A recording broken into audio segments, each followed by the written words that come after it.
Terra is a smart contract platform. Best place you could go start following Terra, and then the recent news is Do Kwon on Twitter. Stable Kwon, I think on Twitter is his handle. He's quite the spicy follow these days. Terra has a algorithmic stablecoin that tracks certain currencies. They have one for US dollar. I believe they have for a South Korean currency. And they have the, what's it called, the SPD? One that tracks a bundle of currencies, including euro and stuff like that. I mean, it's basically UST. Yeah, that's the one that matters, UST. UST is currently the 4th largest stablecoin. So if you're following along the rankings, it goes Tether, USDC, Binance stablecoin, UST, the one we're going to talk about today, and then DAI. UST is a algorithmic-backed stablecoin. And the best way to kind of go into it is compare it to Tether and USDC. So Tether and USDC are collateralized stablecoins. So they have assets, could be actual US dollars. It could be treasuries they own. In Tether's controversial stake, they own allegedly, yeah. Allegedly backed by Tether's assets. A little tough to audit, but I believe they own some corporate debt that could be questionable. That's always been questioned. The way that they kind of make sure that UST is pegged to the dollar is by using their Luna token, which is also called Terra, which is kind of confusing. But essentially, Terra is the ecosystem, and Luna's the token. And so it's collateralized by Luna. And the way they try to keep UST pegged to the dollar is with this mint and burn situation by incentivizing arbitrageurs anytime UST depegs away from $1.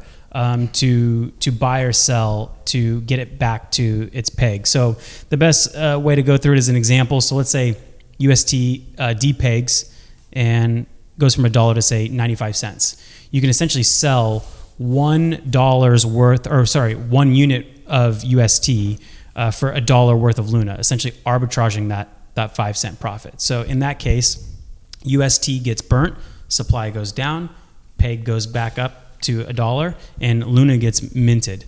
The other scenario is where UST goes above $1. So let's say it's worth $1.05. You can essentially buy 1 unit of UST for $1 of Luna, and essentially arbitraging for, again, a 5 cent profit. Luna gets burned, UST gets minted. So essentially they're saying we're going to let the market pull this stablecoin back to its peg by minting and burning Luna, which is the collateralized asset. And they have this maker module that kind of determines the parameters at which this thing operates. But essentially, it makes sure there's always like a little bit of arbitrage opportunity to make sure that the market has an incentive to kind of bring UST back to its peg. So I don't know. I don't know. You have anything to add to that, Stephen? No, I mean, we should probably back up a second, and I think talk about why people care, right? There's 2 reasons why you should care about Luna, right? One is you buy the Luna token and number go up really, really, really high. What is it trading at right now? $106? Yep. It was pennies a little over a year ago, so we're talking many, many thousand X gains, right?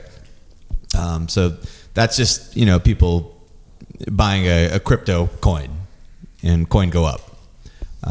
But UST, as you mentioned, is another interesting opportunity because UST, as you mentioned, is a stable coin. And you might say why should I buy UST instead of USDC? Why should I buy UST instead of Tether or DAI or anything else?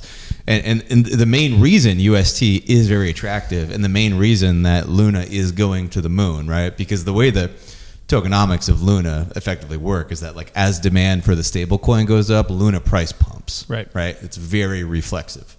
But the reason why people want UST is because of the interest rate. So the entire Luna Terra ecosystem is really kind of built around this protocol called Anchor, which is effectively this borrowing and lending platform where you can stake UST and earn, I think currently 19.5% APY. On basically, quote unquote dollars, which Luna's done very well this year because the world is really, really ugly right now and nobody wants to buy anything. But if you tell somebody that, hey, you can hold on to dollars and earn 19.5%, you're like, what? that's like twice the annual return of the stock market, and I get to hold dollars. That sounds pretty good.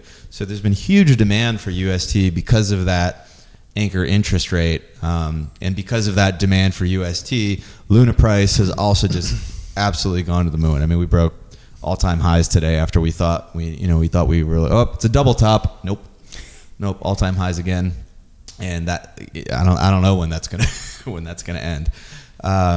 So that's like the main utility for people is like buy that token, buy the stablecoin, earn incredible interest. The follow-up is sort of, okay, how are you paying 20% right, yeah. interest? How is Anchor actually paying 20% interest?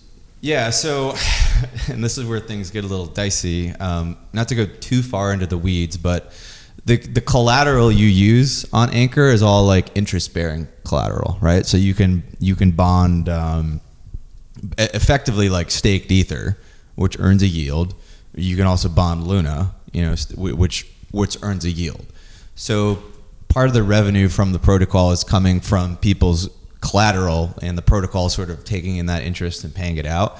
But that doesn't come anywhere near covering 20%. There's also just like a big reserve fund that's sort of just paying people out. Inflationary, essentially, right? Yeah, and there was a scare earlier this year. I mean, I think the Luna price went all the way down to like $30 or something, right? Went down really hard. It was a really scary time. People have thought this thing was going to blow up multiple times over the last year. Almost blew up again earlier this year. But that's when Do Kwon, really kind of came out on Twitter. I mean, he's always been pretty vocal on Twitter. Stablecoin. Mm-hmm.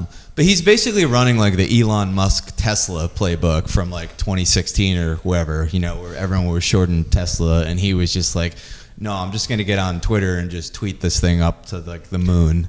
And everybody was basically like, fuck yeah, Elon, I believe in Elon. I'm going to buy Tesla stock. And he sort of just manifested Tesla going to the moon, by just people believing in him. Right. And then the everything else kind of followed as a result of that. It was sort of like backwards from like the way any other stocks sort of functions normally, But Stablecoin's been doing that with Luna.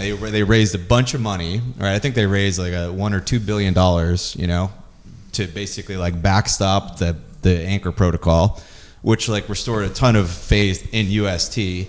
Tons of money rushed back into UST because there's all this money that had been raised to back it. And then like Luna token, as a result, just did a complete 180 and just started going up again. And more recently, Do Kwon like announced that they're going to buy. You should say who this Do Kwon is. Oh yes, Do Kwon. We've been saying Do Kwon, but yeah, Do Kwon is the founder and like head honcho. Terraform Labs, like the company that created this all.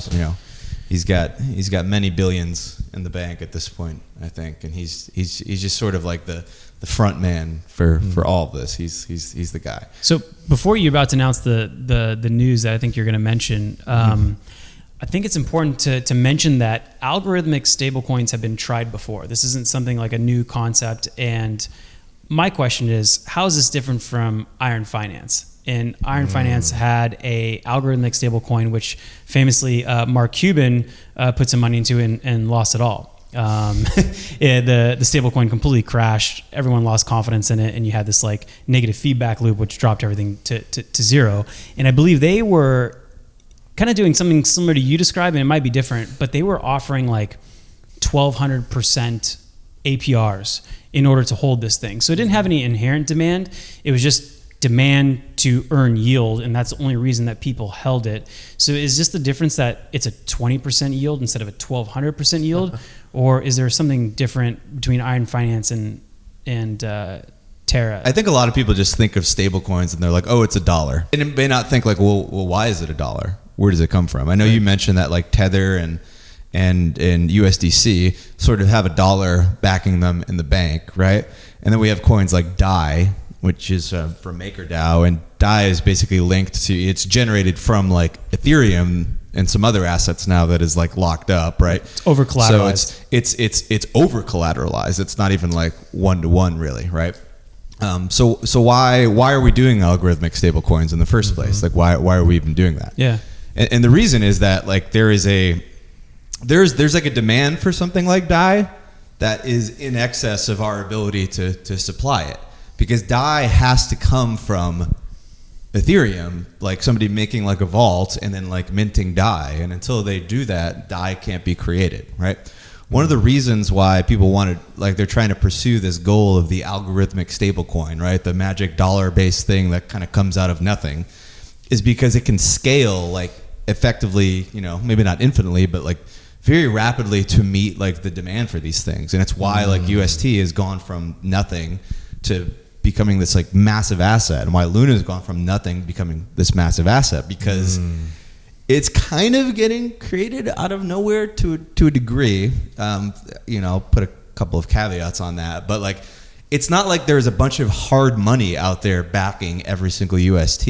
Right. There's not, right? So this quest to create a coin that maintains a dollar sort of algorithmically is like the holy grail of crypto right now, because like think about what the worldwide market is for dollars, and it's in the trillions, right? The trillions would be like mad. Like if Luna could actually become like something, you know, on par with like other dollar-based, like fiat dollar currencies in the world, or not even dollars, but like the euro or anything like that, you know, we're talking valuations in the trillions. That's why people are like really hyped on it, because that would be like a huge multiple. Hyped on Luna specifically. Yes. Right. Yes. What are the top concerns with an algorithmically backed stablecoin that you guys think about? I mean, so yes, this sounds like the holy grail, but it also sounds like, I don't know the right analogy, like a house of cards at times. I think it's a good analogy. So, you know, like you mentioned Iron Finance before, which is this very famous algo Ponzi from the Polygon days over last summer, when we had that big boom bust cycle on Polygon and Mark Cuban got wrecked. The main difference between something like Iron and something like Luna, right, is that the Iron token was backed by this other token, Titan.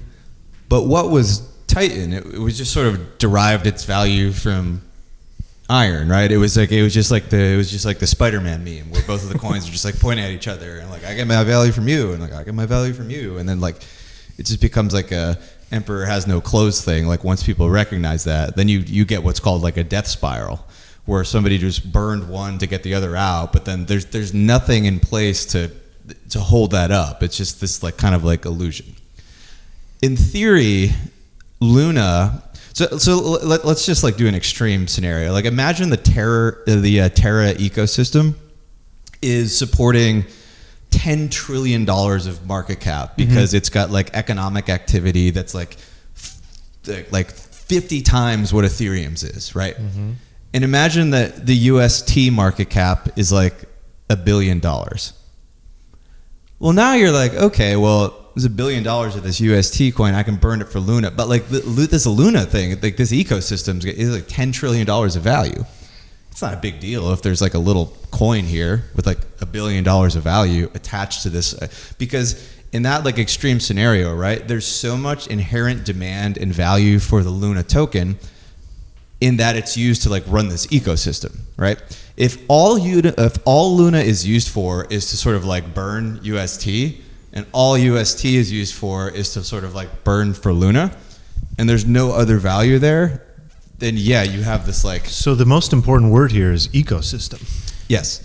The idea is that Luna is going to basically, you know, jumpstart this thing and set it into orbit, right? You can think of it like, if you can get the spaceship going fast enough and high enough, like it could like escape gravity.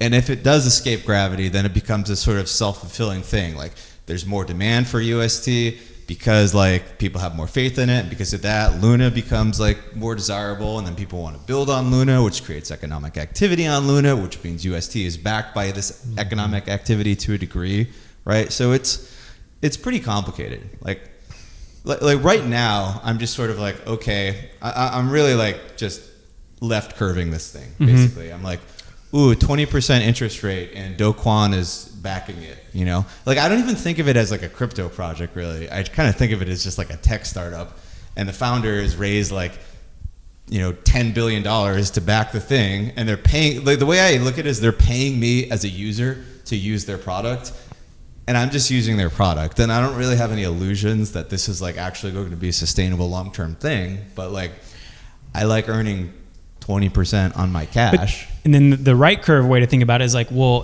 one day they'll escape these Ponzi-nomics because they've created some real economic activity on their platform. So back to your extremist analogy, they currently have about 30 billion in total value locked. And I think the USD stablecoin is at like 17 billion. Sounds right?